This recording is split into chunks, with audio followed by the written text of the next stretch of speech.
So welcome to my new Let's Play, which is Grand Theft Auto Vice City for the PlayStation 2. And I've gotta say, Vice City is not exactly my favorite game in the mainline series of Grand Theft Auto games, and that doesn't necessarily mean that I think that this game is terrible or bad by any stretch of the imagination. In fact, very far from that, because this is Grand Theft Auto, of course, and this game is a damn fine game, but something about it never really did it for me. And as a bit of backstory for you, this game came out in 2002, and I was 7 years old at the time of first playing this game.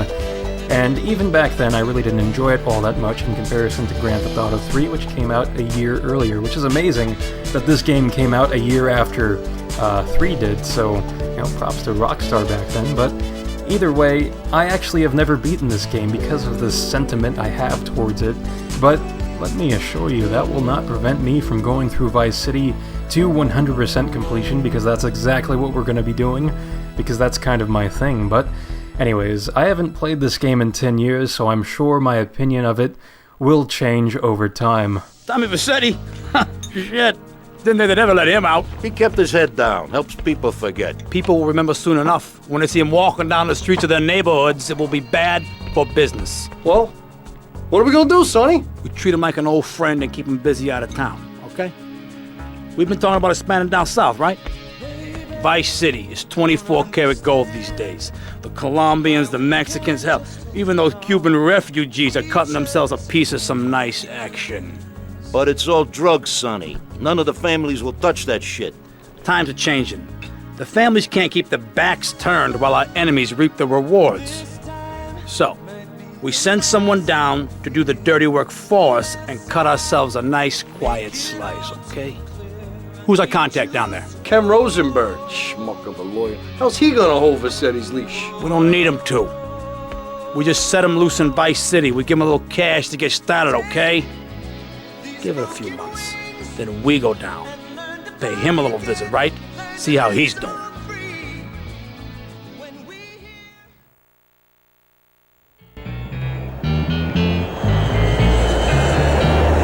Hey, guys, it's Ken Rosenberg here. Hey, great, hey.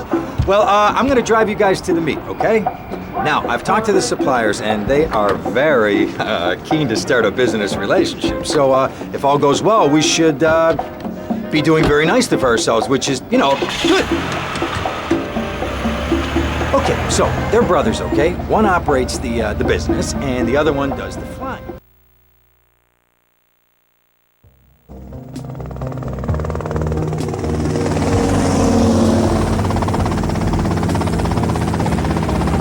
Okay, that's them in the chopper. All right, here's the deal. They want a straight exchange on open ground. All right? Okay, stay tight. Let's go.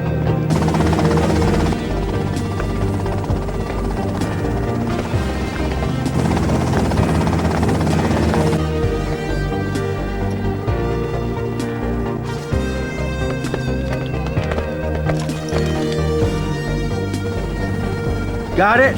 100% pure grade A Colombian, my friend. Let me see it. The greens? 10s and 20s. Used. I think we have a deal, my friend. Oh, shit!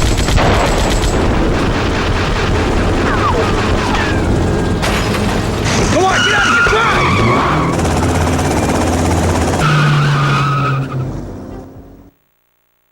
I poked my head out of the gutter for 1 freaking second, and fate shovels shit in my face.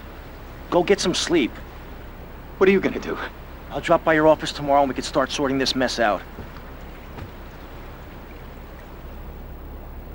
So now we can begin our journey here in Vice City with Tommy Vassetti, who is the main protagonist of this game.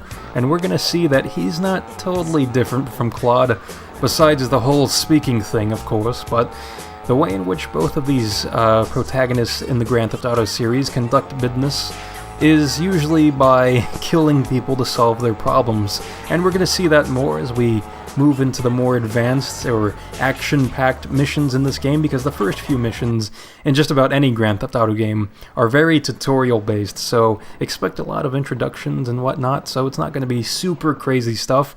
That's fine by me, because this game does have a pretty decent plot. which revolves around what we saw in the opening cutscenes there, in which we had a drug exchange of some kind, whatever those kids do these days, or I guess back in the 80s anyways, and it went sour, so we're gonna fix that problem.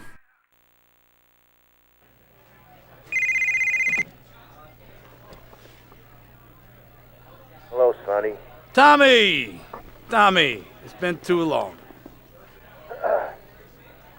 I know. You're just overwhelmed with emotion. 15 years. Seems like only yesterday. I guess that's a perspective thing. Hey, doing time for the family is no piece of cake, but the family looks after its own, okay? So how'd the deal go down? You sitting on some white gold? Look, Sonny, we were set up. The deal was an ambush. Harry and Lee are dead. You better be kidding me, Tommy! Tell me you still got the money. No, Sonny. I don't have the money. That was my money, Tommy! My money! You better not be screwing me, Tommy, because you know I'm not a man to be screwed with! Wait, Sonny. You have my personal assurance that I'm gonna get you your money back, and the drugs, and I'm gonna mail you the dicks of those responsible. Hey, I already know that. You're not a fool, Tommy, but I warn you. Neither am I.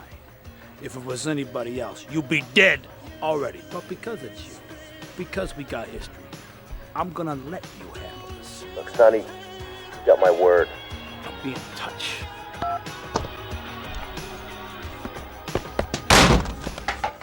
So it appears that there is some foreshadowing going on in which we see Sonny Forelli sitting at a table that is stacked with many drugs and many dollar make it holla. So you can take that how you will, but let me tell you, even though I've never beaten this game before, I do know exactly how it ends by watching, many speedruns and Let's Plays of this game, so this is no surprise to me that we would see something like that, but anywho, I'll let people kind of poke at the meaning behind that. So anyways, as we progress forward, things will make more sense, and speaking of progressing forward, in the next part, we will be completing the mission, The Party, from Ken Rosenberg, the lawyer, or the L, on our map. So until then, I will see you next time.